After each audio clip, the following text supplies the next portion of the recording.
Even if you think you're definitely going back, sometimes it doesn't happen that way. Something important happens postpartum. Your priorities may shift. Your capacity may feel different. Your baby's needs may surprise you. Your recovery may be more complex than expected. Your baby's recovery may be more complex than expected. It is common for a lot of women to feel differently after they give birth, so much so that they consider whether or not they want to go back to work. Welcome to Fourth Trimester Voices, the podcast where we delve deep into the fourth trimester. I'm your host, Dr. Choa.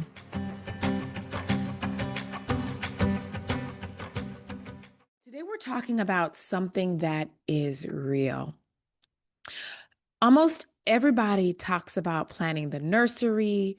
They talk about strollers. You're talking about choosing pediatrician, talking about birth teams. But a very few percentage of women are preparing for their job postpartum. And whether you plan to return to work, take extended time off, or you're just quietly wondering if you might not want to go back to work, this conversation really matters. Because postpartum is not just about the baby, it's not just about your body or your recovery, but it's also about work. It's about you as an entire human being. And that is just not you in the physical, mental, and emotional, but it also involves your surroundings. There is a real transition that is happening. And for many women, it is a professional identity transition. So, today we're going to talk about how to prepare for your job during this transition. But really, you have to start when you are pregnant. Even before you're pregnant, I would say, for a lot of people. And the reason why you want to do it so early is because you want to make sure that your mind is clear, that you're making a decision with a clear brain. Because postpartum is full of lots of different emotions, and you don't want to make any major decisions during this time. Now, it does happen, but you definitely want to plan in advance. This episode is for every mom, whether you love your job, whether you hate your job, whether you are a stay-at-home mom, whether you are a primary breadwinner, whether you are just unsure and you just want to listen in. Everybody is welcome to this conversation. So I want to share what my experience was. I was working probably about 16 to 20 shifts before I had a child. To me, that wasn't that many because in residency, I was working 22, 23 shifts. So when I got a job and they're giving me 16 to 18 shifts, I'm like, bring it on. Not a big deal. Then I got pregnant with my first pregnancy and I worked myself to the ground. Ended up having a miscarriage. I worked through that miscarriage and really regretted doing that. And then when I got pregnant with my now daughter, I was definitely more cognizant of how much I was working during that time, but I was still putting in a good amount of shifts. But as soon as I had that child, let me tell you, I was really struggling with my transition back to work.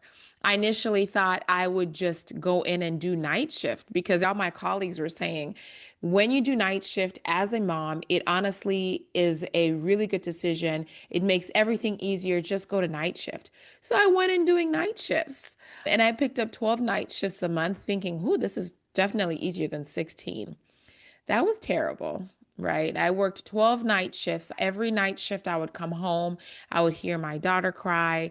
I was not sleeping at all. I subsequently went through many more transitions after that. I only lasted 6 months during night shift. Then I cut down my shifts to 10 shifts per month without predictability. I picked up an administrative job thinking that would be the best course of action. And honestly, after 3 years postpartum, I decided to transition all the more together. And I know I'm not the only one who has this transition after work, but it took me a really long time to get there. And I would say I did not know what type of a person I was going to be. I thought I was going to be one of those moms pushing their stroller when the baby is 2 weeks. No, I had terrible anxiety, terrible depression. I did not leave my house for months. And so my work transition returning was a really difficult one. I do wish I would have thought about it a little bit during pregnancy or at least planned financially, but my mind was not there because I had an idea of what type of mom I was going to be. And I know that's you too. You're thinking, I'm going to be all over the place, working out, exercising, running marathons with my child. I think that's a good goal to set, but I think you have to be open and I think you have to plan for the what ifs. Okay, let's get into it. We know that postpartum is a vulnerable time. Sleep deprivation alters your cognition. Hormonal shifts are going to alter your mood and emotional regulation. Physical recovery is going to require energy. Decision making is going to be hard. Boundary setting is going to be hard. Advocating for yourself is going to be hard. This is just biology. After delivery, you are going to be healing. You're going to be recovering. You're going to be planning to feed, learning how to feed a newborn. There's a lot that you're going to be doing postpartum. So I advocate for you to start this transition now. You're going to need to start this transition now. So, what does planning for your job actually entail? What does it mean? It's so many layers, including when to tell your job that you're pregnant. It includes meeting with HR. It includes really just preparing your finances for getting pregnant. Preparing your job for your pregnancy and postpartum does not mean that you need to decide today when you're coming back after postpartum. It doesn't mean that because you don't know how your postpartum is going to be. And so you're not going to be able to figure that out right away.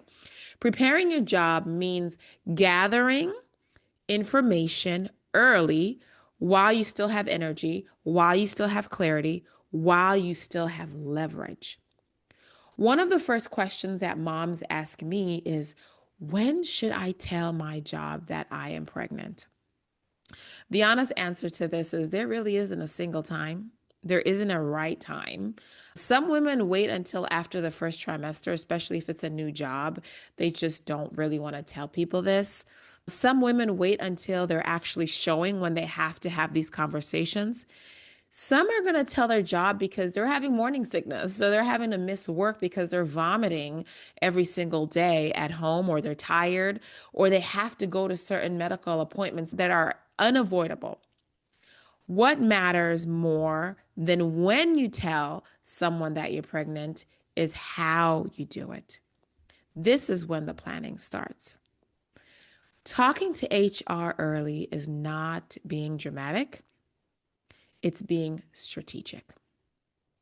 Once your pregnancy is known, especially if you are a shift worker, an hourly worker, or in a physically demanding role, it is a reasonable request to have a dedicated conversation with HR.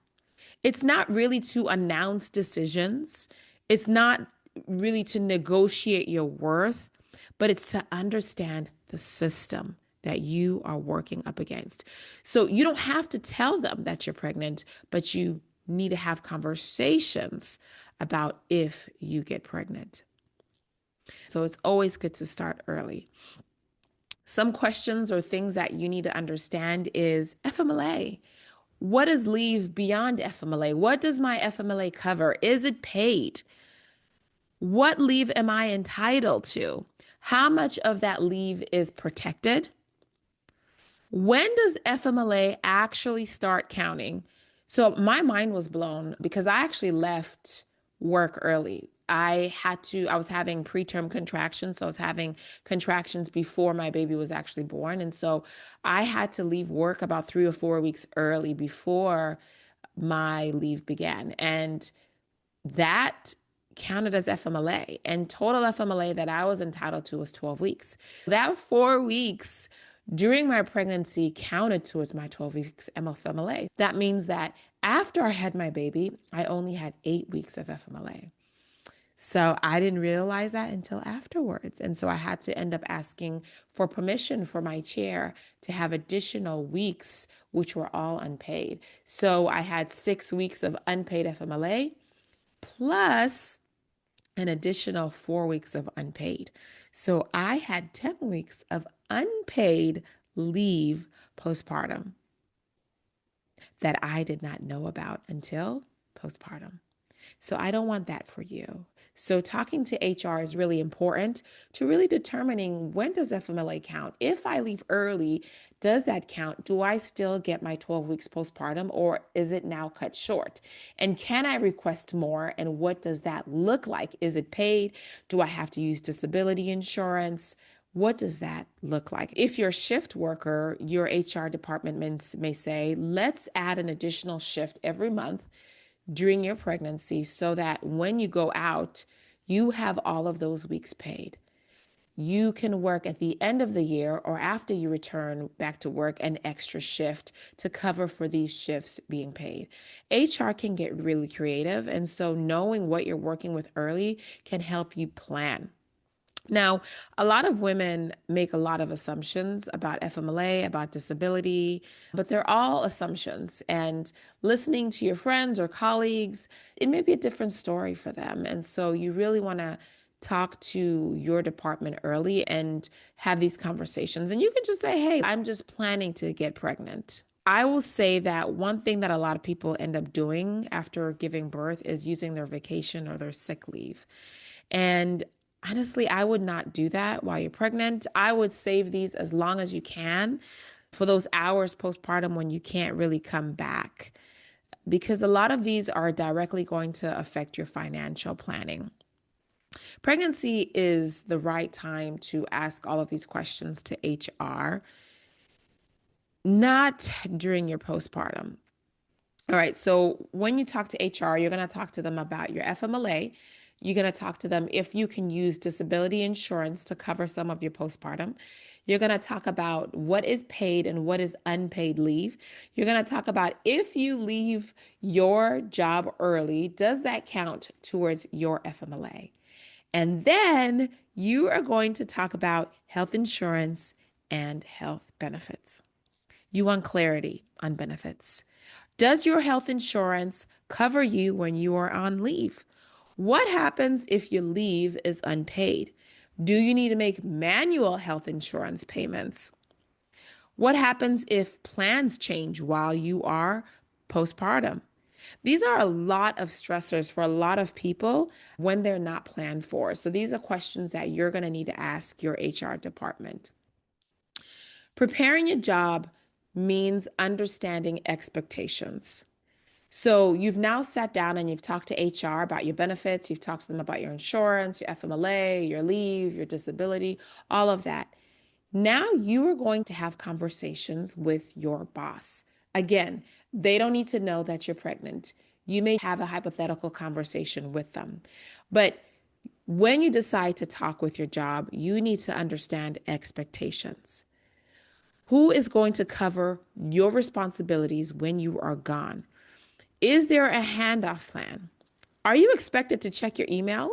I had one mom who was postpartum, but she was on email duty. She was at home postpartum, but she had to check her emails. Are you expected to be reachable even though you are nursing your child? What does leave actually mean in your workplace? Because leave that is interrupted constantly is not rest. When you're thinking about emails, when you're on call, that is not rest. Phased return is an option for some people. So you're off for maybe 6 weeks or 8 weeks, and then you come back on email or home duty. Then you come back on fewer number of shifts, or maybe 2 days a week, then 3 days a week. It is the time to ask. Now is the time to ask when you're pregnant or before you have a child. But you just want to understand if it exists. So when that time comes, you may have planned accordingly. And I want to just repeat something. Just because you've had these conversations with HR or your boss and you've planned, it doesn't mean that's exactly what is happening. You're not making any promises. I want to emphasize this. Planning is not commitment. Planning is not promising. Planning is not deciding to your future self or your future choices. Planning is protecting your options. It allows you to make postpartum decisions from a place of clarity instead of pressure. It does not mean that these things actually have to come to fruition. Let's move on to our next section. Even if you think you're definitely going back, sometimes it doesn't happen that way. Many women enter pregnancy absolutely certain that they are going to return to work, whether that job or another job. And that is completely valid. But something important happens postpartum. Your priorities may shift. Your capacity may feel different.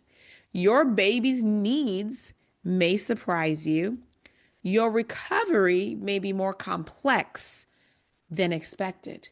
Your baby's recovery may be more complex than expected. It is common for a lot of women to feel differently after they give birth, so much so that they consider whether or not they want to go back to work. This is not instability. This is lived experience. If you've listened to my show and you've listened to some of the guests that have come on, a lot of them have had different transitions after they give birth. One of my guests who was a physician, she had a child with special needs, and so she couldn't go back and do her surgical residency. So she pivoted. She decided to go into business to allow for the flexibility to be able to care for her child. Even if you are confident that you are going back, you need to give yourself room to change. You need to give yourself room to change your mind. You are allowed to gather information without signaling uncertainty. You are allowed to plan for multiple outcomes. You're allowed to evolve. Planning for the possibility that you may not be the same is not abnormal. It's very possible. Here's another situation that sometimes happens. You may need to plan for the possibility that your job is not there. We know it's illegal to fire moms in the postpartum period, but the reality is there are a lot of people who have been laid off in the postpartum period.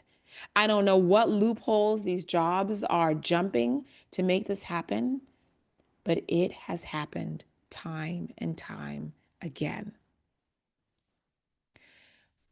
What if this happens? Also, what happens if you just don't want to go back? Does it mean that you're ungrateful? Does it mean that you lack ambition? Does it mean that you've wasted your education? Does it mean that you are an absolute failure? No. Postpartum reveals what is most important: your baby, your mental capacity, your physical recovery. Those things are important. And sometimes it reveals a misalignment that was there. You've always known that job was toxic. You've always known that boss was toxic. But now you have a different capacity to carry this. Being